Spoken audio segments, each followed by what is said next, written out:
This episode of the Productivityist podcast is brought to you by MetPro, a world-renowned concierge nutrition, fitness, and lifestyle coaching company. Using metabolic profiling, MetPro's team of experts analyze your metabolism and provides an individualized approach to obtaining your goals.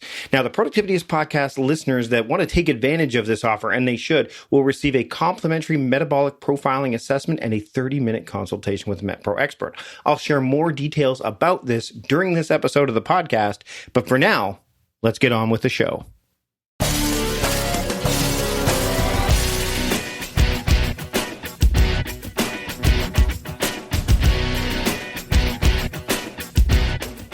Welcome to the Productivityist podcast. I'm your host, Mike Barty, and with me on the show today is Rich Karlgaard. He is the publisher of Forbes magazine and is based in Silicon Valley. He's also the author of the latest book of his called Late Bloomers, The Power of Patience in a World Obsessed with Early Achievement. Now, why did I choose to publish this episode on this date? Well, today, as this episode goes live, it's my birthday. I am 45 as of the date that this podcast goes live. And I consider myself to be a bit of a late bloomer, considering that I've really only been in this game for about 10 years and didn't start in my 20s as a lot of other people did. We talk about the idea of why late bloomers are so important and why we shouldn't be so focused on maybe blooming too early. There's lots of goodies in this episode. I really enjoyed my conversation with Rich. I know you will as well. So let's get to it. Here's my conversation with Rich Karlgaard here on the Productivityist podcast. I'd like to welcome Rich Karlgaard to the Productivityist podcast. Rich, thanks for joining me today. Well, thanks for having me, Mike. So I would consider myself to be a bit of a late bloomer, and you've got your book out, Late Bloomers, The Power of Patience in a World Obsessed with Early Achievement. And, as somebody who is, I'd say fairly, I've been in the entrepreneurial game for about a decade now, full-time for about the last 7 years. But whenever I'm traveling and going to conferences and such, I tend to be one of the older people there, even though I don't necessarily feel like one of the older people there. I certainly am when compared to some of the people that are doing this, working for themselves and that kind of thing. Why is this book for me? I've gone through bits and pieces of it, but why was this book so important for you to write? Two reasons, really. I consider myself a late bloomer at age 25, despite having graduated from a good college, but I had no particular direction and I barely got through. I was watching my roommates go off, and one was finishing law school. He'd go on to have a spectacular legal career in Silicon Valley. Another one was working for a secret project at Lockheed that we later knew to be the space shuttle program. And then another one was getting his doctorate in divinity. And I was capable of holding a job no greater than dishwasher, temp typist, and security guard. And one night when I was a security guard doing the graveyard shift at a trucking yard in San Jose, I heard a dog barking. So I wondered what the commotion was, and I swung my flashlight around. There staring at me through the fence was a very angry-looking Rottweiler. And it occurred to me that that was my professional colleague. At age 25, my professional peer was a dog.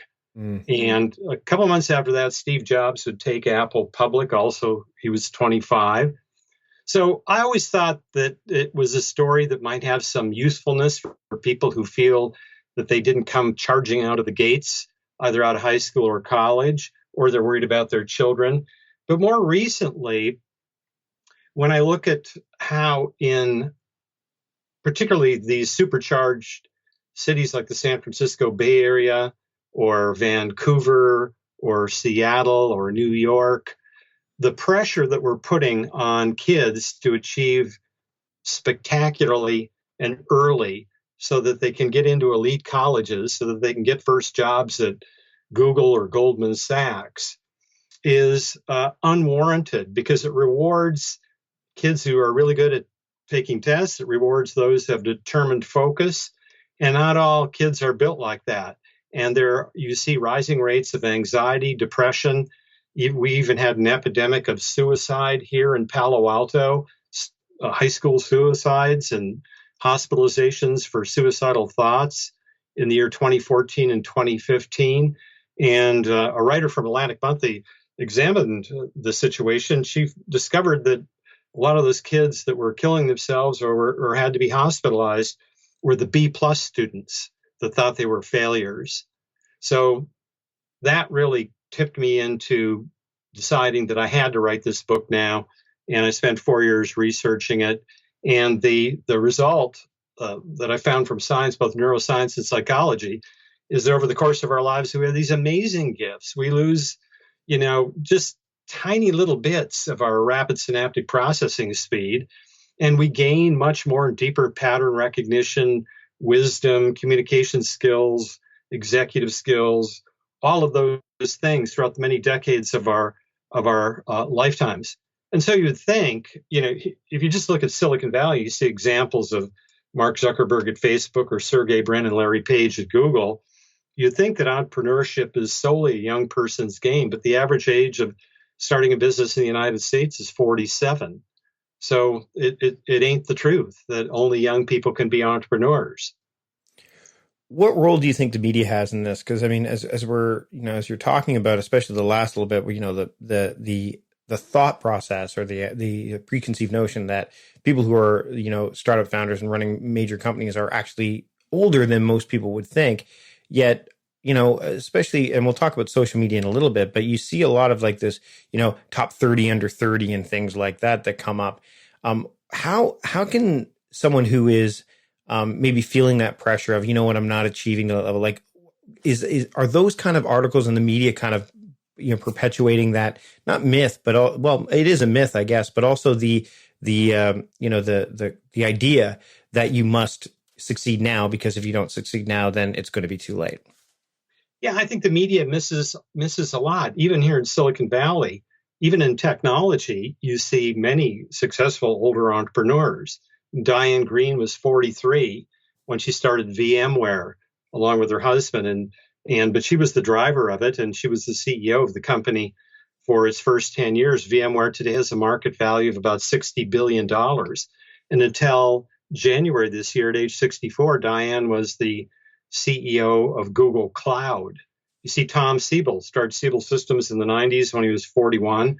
His new AI company at 57. Today, Tom is 66 and leading this really enormously young, impactful company in the field of AI and industrial IoT.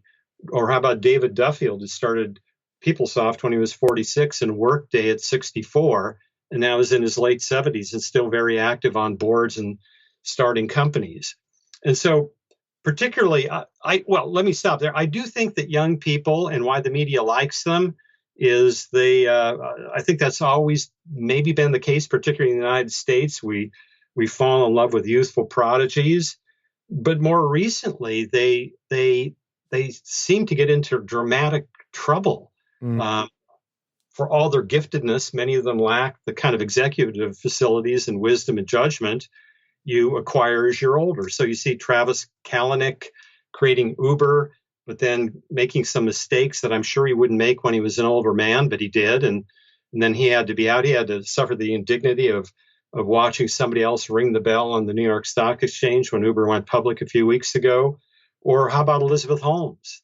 Elizabeth Holmes, the young prodigy, she knew at 8 she wanted to change the world and started Theranos and got, to my eye, got trapped by her own myth of youthful achievement. And rather than get the technology right, she doubled down on the fable. So those sort of people get celebrated. They also run into problems. Even Mark Zuckerberg doesn't strike you as a fully developed executive functioning human being yet. He reminds you, and he's 32, and time is kind of running out on him to really gravitate to the next level, or the government's going to break up Facebook, or something is going to happen to him that he and when he's an older man, he'll be able to see why it happened. We hear a lot about the idea of hustle and go, and especially in the world of productivity, it's achievement. You talked about that, getting as much done as possible, as quickly as possible, efficiency, all these things. But I've been focusing a lot more, especially in my field, and I'm seeing a little bit more of this, especially from people like, say, Gary Vaynerchuk, who's talked about hustle, but now he's preaching, the idea of patience a bit. Like, you should be paid. Like, what? how important is it for young people and even and late bloomers too to understand that one of them, or is it one of the most undervalued or misused traits that we have is the idea to be patient rather than just try to go fast now. Well, Warren Buffett likes to say if he makes 2 good decisions a year, he's had a really good year. And if you look at his career, he patiently built Berkshire Hathaway, starting out of the bedroom in his home in Omaha, Nebraska. The military special forces, who find themselves in life and death situations all over the world, have the saying that slow is smooth, smooth is fast. And the problem with hustle is a great idea. Never quitting is a great idea, but they can be taken to an extreme, and suddenly hustle becomes panic. And you start making compromises in your decision that perhaps you don't even know you should make. You get in a state of hot bother because you look at a list of unicorns, and the media, the business media, the technology media will assign values to these unicorns. This one just raised money and is worth 5.3 billion. This one raised money and is worth 2.8 billion. And then you look at your own company, maybe raising money right now isn't what you need to do because it'll be very dilutive if you do it in your current state and you have enough to get by for another 2 years. So let's think about going out maybe 6 months from now or a year from now. I suppose when you get down to the last 12 months, it's probably a bad idea, but have some patience because you might be able to go out in 6 months. You might be able to make progress in 6 months that is going to drive up the valuation of your company. And so when you go out and raise money, it won't be as dilutive as it is now. It's hard when you look around and you see all of these extreme early successes to take a little more patient path. I think, particularly in the technology sector, if you're in B2B, you can afford to be more patient because if you're selling a product or service to business, it better darn well work. I mean, you might be able to do some skunk works projects with a business that knows and likes you and understands that it's working with you on a skunk works basis, and you're going to work through some problems, and they're happy to do that because it's part of their portfolio to work with startup companies so they don't get blindsided. But B2B is pretty critical and demanding. It isn't about what's fashionable or hot. It's about what works. And getting stuff to work in a technology, complex society like ours requires a kind of patience. So I always tell late bloomers, even in Silicon Valley, that maybe in your 20s, you ought to have started or worked for a young, aggressive business to consumer kinds of technology company. But now as you get into your 30s, 40s, and 50s, think about starting a company or working with a startup that is B2B, because they're going to reward your maturity skills in a way that a B2C hot, fashionable company won't. One of the things you mentioned was maturity. And I think ego plays a role in this as well, right? The idea of ego getting in the way, or again being influenced by things like social media and just what's going on around both young people and late bloomers. How do you feel people can kind of, especially maybe late bloomers, can even help younger people with this idea of not putting maturity in a bad light and saying, because it's, no one likes to hear that they're being immature, right? No one wants to hear, hey, you need to mature more, because it almost feels like it's a put down. But I mean, maturity is not something that you can necessarily rush, right? So how do you navigate that? I think age diversity is one of the most powerful forms of diversity. And as I look at companies, I see very few exploiting that very powerful form of diversity. Because here you have millennials and Gen Zs who know how to hustle. The bad economy of 2008 and 2009 forced a lot of them to learn how to hustle. They understand technology. They understand social media. They understand how all that is folding in a way that one doesn't understand as they get older. I remember when I was in my 20s and, the Macintosh was just being released and I knew everything about the Macintosh and desktop publishing and and all of that. And I had a real vision for where it was going. I could see from day one that the Macintosh was going to be a publishing platform, even though it didn't have, at its time of release in 1984, you didn't have laser printers, you didn't have sophisticated programs like PageMaker or Quark Express to do page layout. You didn't have any of that, but you could tell that this was something new. Well, those kind of insights about where technology is going, particularly consumer technology, are the gifts of younger people who are avid fans of those technologies. And you lose that sort of perception into the future, at least when it comes to consumer products, as you get older. You can see B2B, the B2B landscape unfolding a little better. Well, anyway, so you take all the brilliance and hustle of a Gen Z and a millennial, but they're going to walk into predictable traps simply because they have not been in that rodeo before. And to have a mentor who's done it, therefore has a sort of respect around the person. They're not just teaching, they're teaching because they've done it. And to be, but also as a partner, not as a lecturer, as a partner to say, I love this idea, I love your enthusiasm. I think there's a very good chance this could work, but let's think through the possible traps along the way. Let's run through some scenarios. If it doesn't work out exactly as you think it could work, either the timeline is stretched out or the beta version takes a little longer to get right, whatever that is. And it's those backup plans, those plan Bs, all those kinds of things that an older person who's done it before and has utmost respect for the younger person and is relating to them as a partner and not a boss.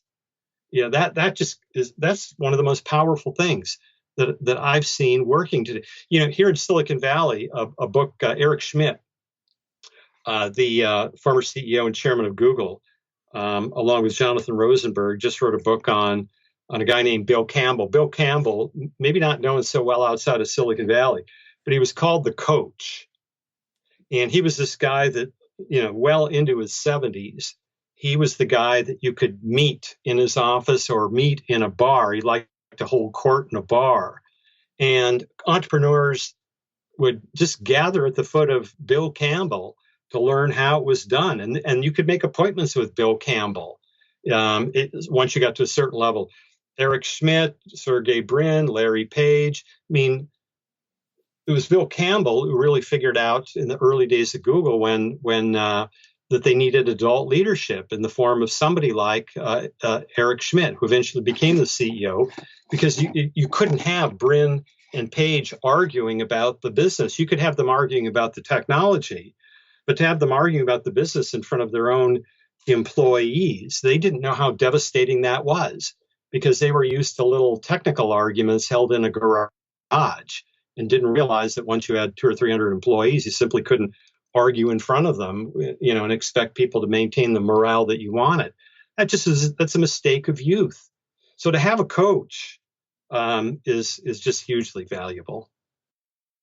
Meal planning is important because it prevents us from being a disappointed wreck when dinner time comes around and we have no clue what to make, or even if we have the ingredients to make the meal.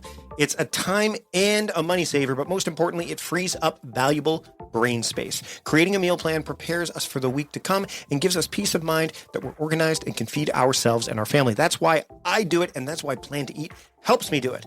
Your subscription includes access to the Plan to Eat website and fully featured mobile apps on iOS and Android. And Plan to Eat gives you the tools to clip and organize recipes from any website, the ones your family loves and that fit your dietary preferences and needs. And you can create a meal plan around your schedule. Then what happens is the Plan to Eat software automatically creates an organized shopping list based on your plan. So sign up for your free trial at plantoeat.com/timecrafting.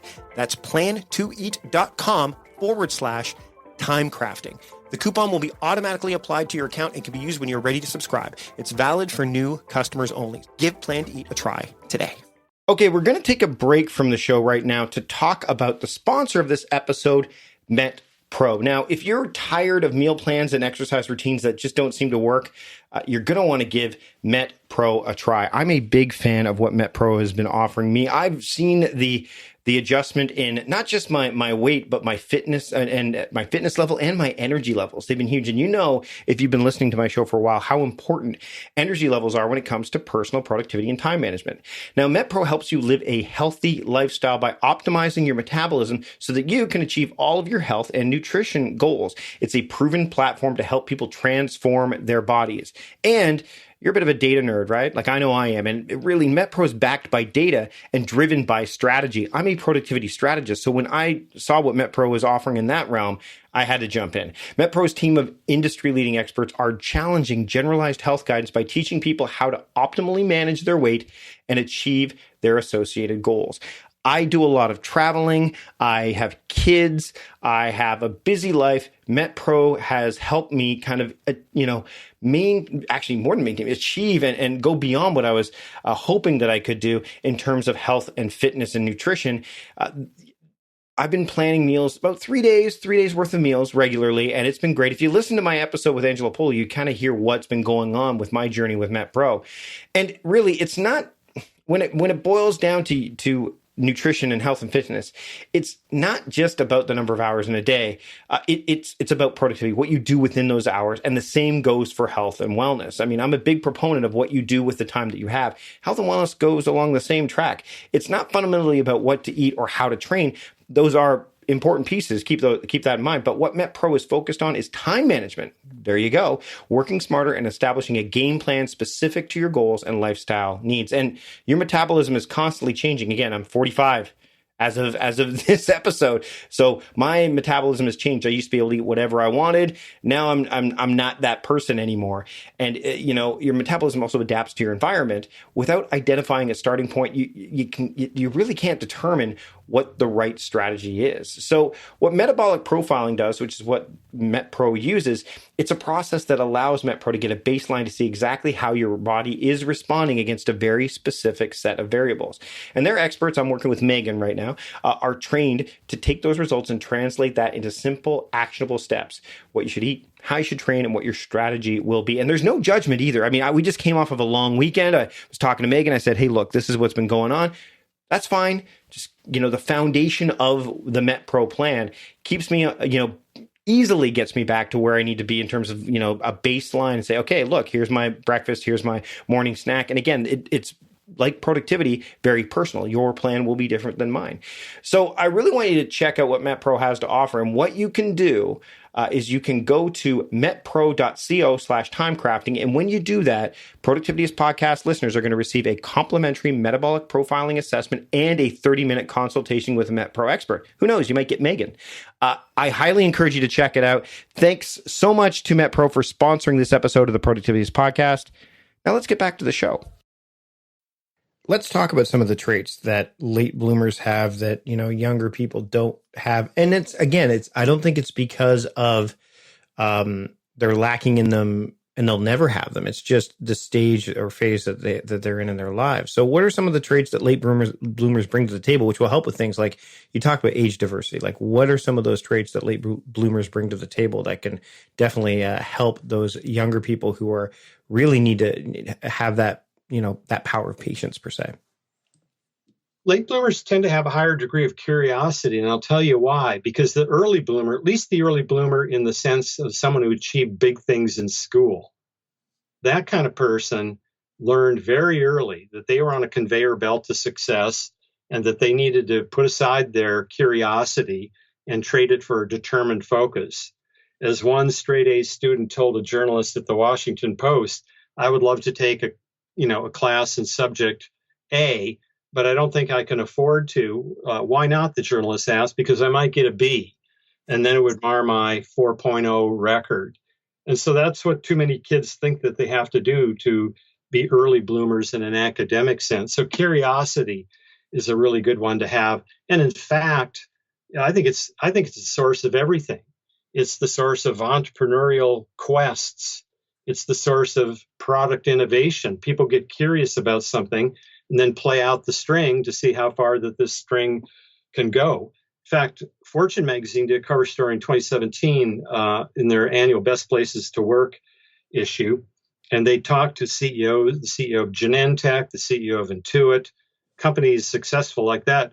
What what attributes do you most value in your employees?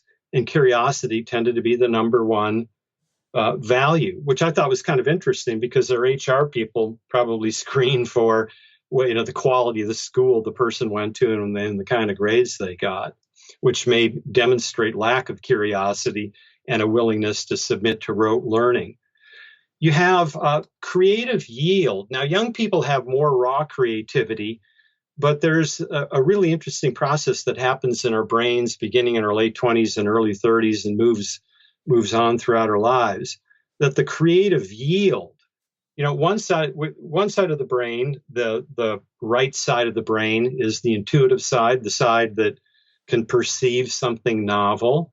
And then the other side is the side of logic, chunks of memory, all of those things. And so as the networks that connect the two sides of our brains get fully developed, a process that begins in our late 20s and runs through most of our healthy adult lives, we become better at when we see something novel or have an idea that is a little outside the box. We're better at stacking it up against our memories because we have more memories and seeing, well, is it really useful? Is it really useful compared to everything else I've seen? And so you tend to get more of a creative yield, not raw creativity, but greater yield from those creative perceptions as you get older. Equanimity is another one. That's just a long word for you're able to stay calm under pressure. You're able to land a plane in the Hudson River when birds disabled the engines, as Captain Sullenberger did at age 58, or as Tammy Jo Schultz, the Southwest Airlines pilot who landed a disabled plane after an engine blew up, threw shrapnel through the window, killing one person, causing bleeding in the cabin. You listen to the air traffic control recordings with both of those pilots as they were landing in dire emergency, and there's calm as a cucumber. That's a good attribute to have, to be able to stay calm under pressure. That gets better as we age. Wisdom is another one that gets better as we age. Wisdom, what's that? The CEO of Ernst & Young told me wisdom is the ability to handle ambiguous information without getting all, panicked about it. You simply get calmer and you're able to adjudicate ambiguous information better as you get older. So all of those things are attributes that we can look forward to. Now, we shouldn't sit and passively wait for them to come, but it argues for moving ahead with some degree of patience, knowing that we're going to get better in many respects. And it also guides sort of, people your age, people in their 40s. Maybe they become an entrepreneur because they've always wanted to be one. Maybe they become an entrepreneur because they've been downsized out of a company, or there's been a merger and acquisition that has made their job redundant. And knowing that in your 40s you're still in prime territory, in your 50s you're still prime, in your 60s you're still prime if you otherwise have good health. Now, somebody in their 40s or 50s probably shouldn't go back and compete in software programming under a brutal time pressure, because that's a task that tends to favor young people. But being somebody who sees the big picture, sees the deeper pattern recognitions, again, I go back to my theme, particularly in B2B businesses, you're only coming into your prime in your late 30s, 40s, and 50s. I want to talk about productivity, particularly when it comes to how, young people and late bloomers kind of treat it, what their perception of it is, and time as well. Like, for obvious reasons, late bloomers have lived longer, so they have a longer relationship with time. So when it comes to time management and personal productivity, have you noticed during your research, or even just through observation and even just anecdotal kind of evidence, how each of those kind of groups of people perceive or treat time and their own productivity?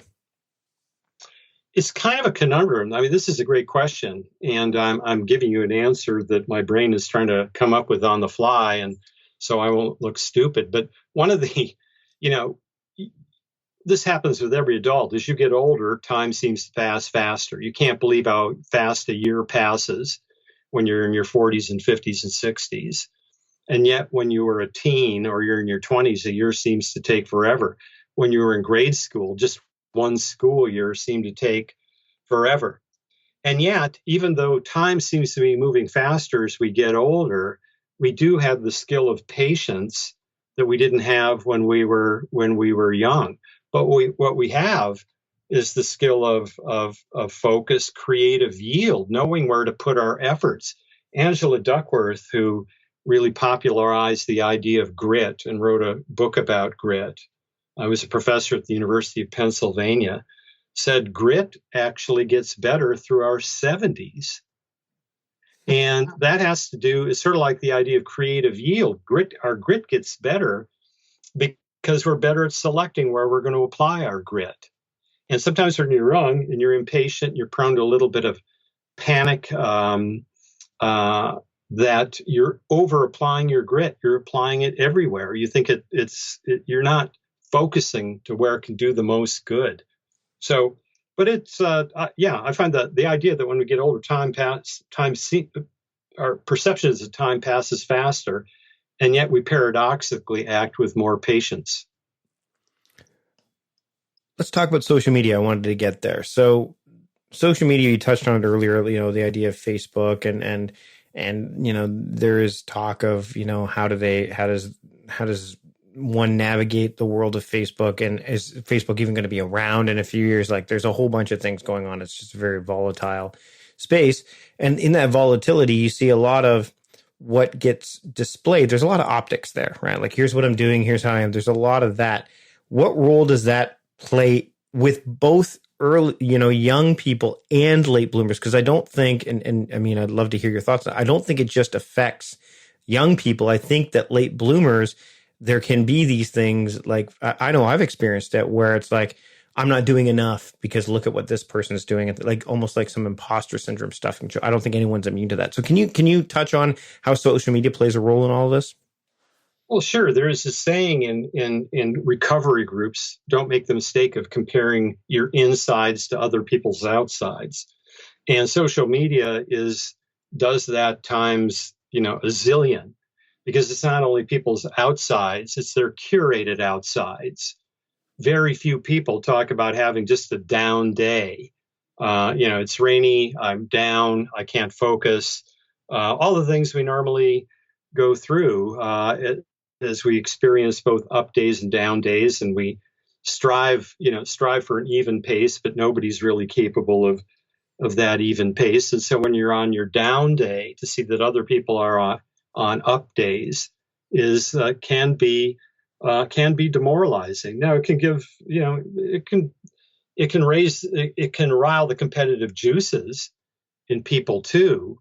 But as a steady diet, I think people really have to learn how to ration their social media, unless they're in the business that needs social media to promote their business, and then they have to learn to look at it in a different, more rational way. It's a tool, no more.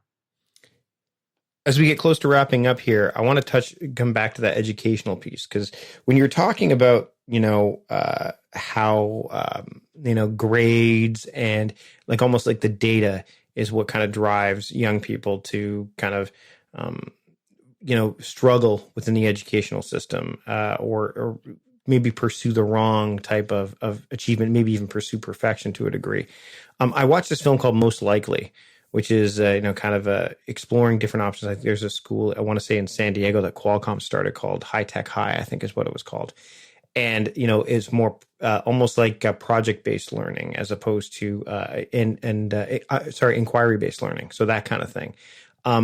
What was that, the one produced by Ted Dintersmith? I think so. I'm not entirely sure. I'll link to it in the show notes though, so people can take a look.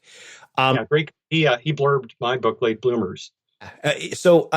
What can we do? And first off, what can we do in the educational system to kind of maybe curtail some of what we've seen, what you talked about, what's going on with, youth and education, and how maybe there's this false sense of what it can bring, at least in its current form.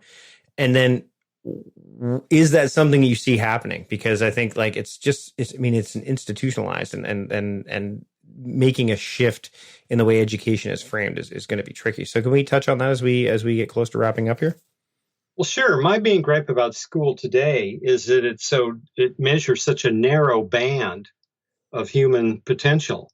It really measures your rapid algorithmic giftedness. Now, rapid algorithmic giftedness is great when you're sitting down to take a standardized test.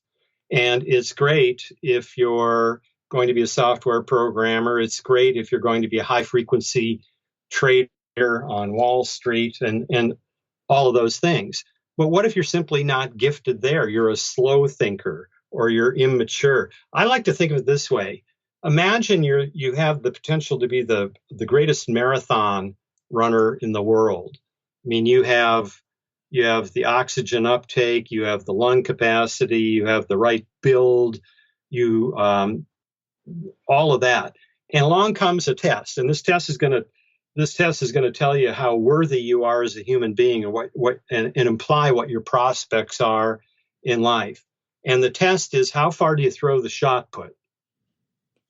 Now, do you think somebody who is born to be a marathon runner, who's going to grow up and as an adult and be 5'9" and 125 pounds if they're a male, or 5'6" and 100 pounds if they're a female? I'm talking about world-class marathon runners.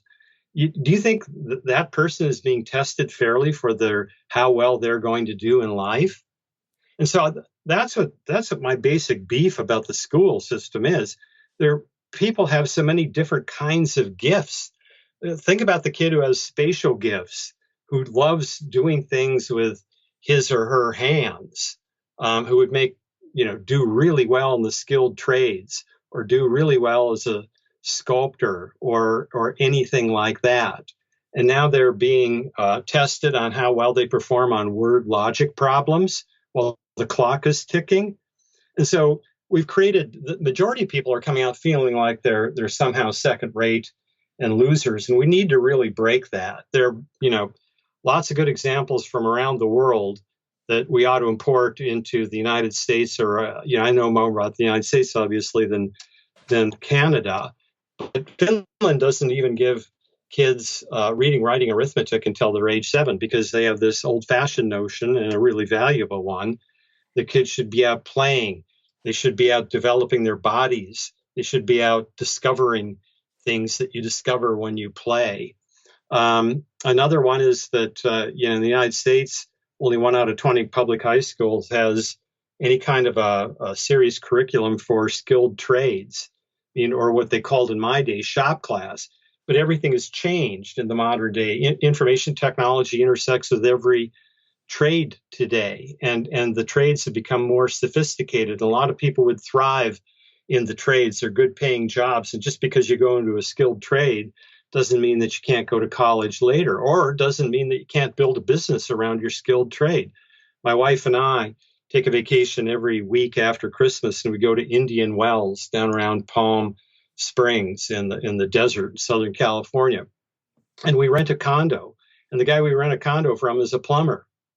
Now, obviously, he's more than just a plumber. He's built a plumbing firm, but he's a plumber who built a plumbing firm.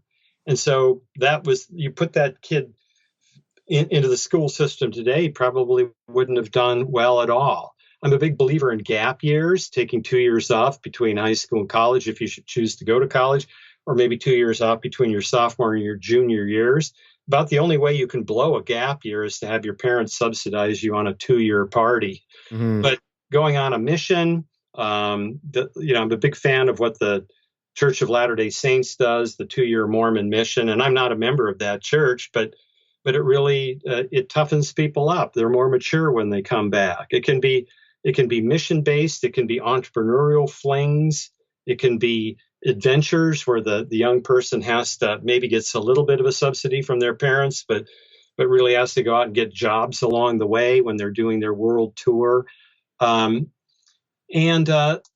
those are all ways where we can slow down the clock a little bit. Why not slow down the clock a little bit? Because if we take care of ourselves, we're going to live longer. People, the millennials today, if they take care of themselves, should live well into their 90s, and far more should be, living past 100. So the time in front of young people today has really been stretched out. Why not really figure out what you're good at, where your passions are? I see in blooming, I have this idea that I feel very strongly about, that our best prospects of blooming, that is coming into our full potential, happens when we're at this intersection of our native talents, our deepest passions, and a sense of purpose.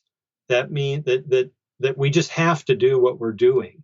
And I've seen people when they're lined up that way. I've seen people who never thought they could sell their way out of a paper bag. You know, the kinds of kids that in high school produced sold absolutely zero at the fundraiser, because they just couldn't make the cold call, not even to their friends.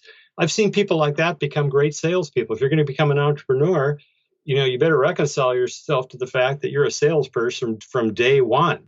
You're selling people to come and work for you. You're selling somebody giving you an extension of your credit line or investing in your company. And I've seen people who never thought they could be salespeople become salespeople. I've seen people who never thought that they could be, they never had much courage, become lions of courage when their talents and their passions and their purpose are lined up. And for some people, it's just going to take longer to find that intersection of gifts, passions, and purpose. But it's so important to find that, to have a really successful and fulfilling life. Rich, this has been a great conversation. There's a lot more food for thought that you're leaving everybody here with that's listening. And the book is called Late Bloomers, The Power of Patience in a World Obsessed with Early Achievement. I made a point of publishing this episode on my birthday because it's something that I think, I'm looking right now, if you're looking at the back of the book, Dan Pink mentions that, the idea of Aesop's warning of, the hare being admired more than the tortoise. And I love this, the idea of slow and steady winning the race. There's something, there's real power here. And I think that people need to, especially, and I don't think like I was saying earlier, this is not just a book for people who are, that are looking for validation because they are late bloomers, but I think it's something that young people need to look at as well and realize, hey, you know what, there's more than just getting started and going as fast as I can to get to the finish line, because this is a marathon, not a sprint, right? Well, look, it's graduation season, and kids graduating from high school or from college, they're looking around them, and every class has its superstars. The ones who are going off to the elite universities, the ones who are going off to the elite grad school, or have job offers from recognizable companies, and more power to them. I have nothing against those early bloomers. But a lot of these grads are, on the one hand, they're feeling good. They get to celebrate with their friends and laugh, and their families there. And that's all to the good. It's a time of celebration. But lurking behind that is that cloud of anxiety, because they see that they're not one of the early stars. Are they going to go to, the college that they're going to is not maybe a spectacular college. And their job prospects are uncertain. And so I want those people to realize that they have time. Go out there, don't waste a moment, don't be passive, but go out there and discover. People are going to be late bloomers. It comes with a requirement. And the requirement is you have to become an explorer and a discoverer and a learner in your own life, if you're going to find that intersection of your gifts, your passions, and your purpose. That's a great place to end it, Rich. Thank you so much for joining me on the podcast today. Where can people pick up the book, and where can people keep up with your work as well? Well, sure. You can go to Amazon. If you can read some good reviews on Goodreads or Amazon. It's in most of the major bookstores, but it's Late Bloomers, The Power of Patience in a World Obsessed with Early Achievement. And I wanted to do the world some good, which is my motivation to do this. And I hope that it does people who purchase this, it lifts their lives and their aspirations. Rich, thanks again for joining me today on the Productivities Podcast. Thanks so much, Mike.